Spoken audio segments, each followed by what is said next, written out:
nedir?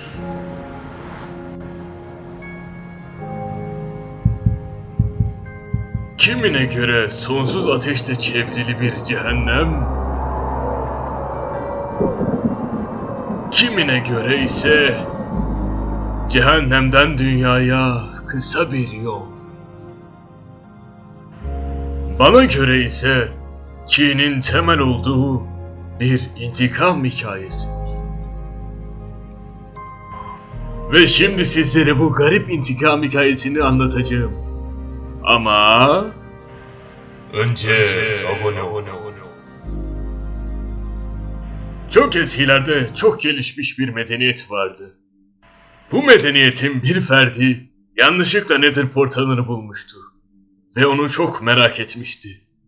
İçine girmeye cesaret edemeyip çiftliğindeki bir sürü domuzu Nether portalına aradan günler, aylar, belki de yıllar geçti. Nether'a düşen domuzlar garip bir manzarayla karşılaştı. Yiyecek bir şey yoktu. Karınları açtı. Ve onlar da Nether'ın tek besin kaynağı olan Netheryum muzundan faydalandı. Bu da onları bir çeşit evrime soktu. Bu evrim sonucunda ayağa kalktılar ve bu besinden daha çok tüketerek yeni bir tür oldular.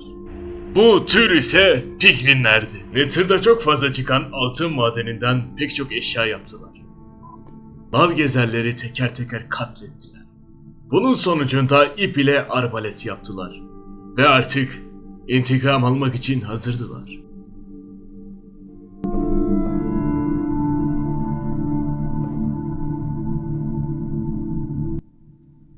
Artık eskisine nazaran zekileşen domuzlar, yani artık Piglinler, kendilerine bir yaşam alanı inşaat etti. Burç kalıntıları. Burç kalıntıları zenginliğiyle ve karmaşıklığıyla ünlüdür.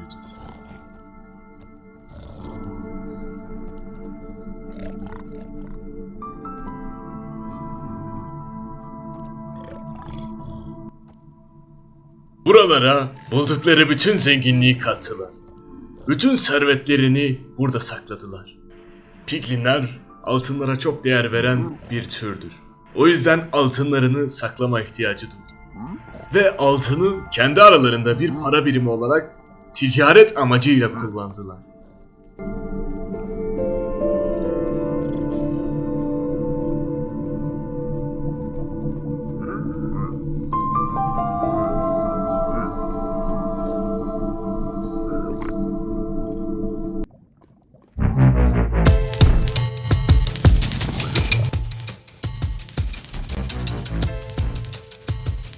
İntikam yemini eden Piglinlerin en güçlüsü.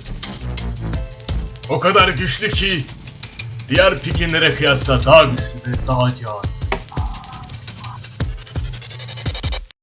İntikam.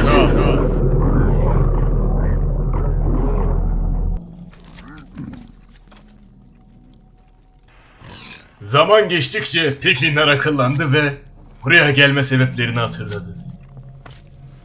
Buraya düşme nedenleri tabii ki de o gelişmiş medeniyetti. Yani insanoğlu. Çektikleri cehennem azabının intikamını almak istediler. Ve Nether'ı ilk ziyaret eden insanoğlunu canice katlettiler. O insanoğlu ise zamanla çürüyerek ruhun Nether taşına karıştırarak Wither iskeletine dönüştü. Ve Wither iskeletleri kendini yaşayacak bir alan inşaat ettiler. Yani Nether kalelerini.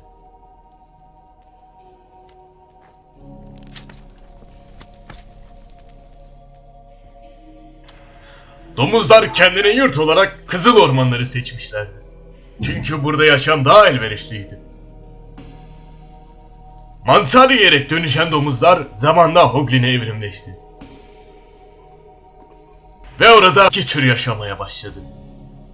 Piglinler karınlarını biraz daha doyurabilmek için, ete kavuşabilmek için Hoglinleri avladı. Bu olayda Nether'a yeni bir düzen getirdi.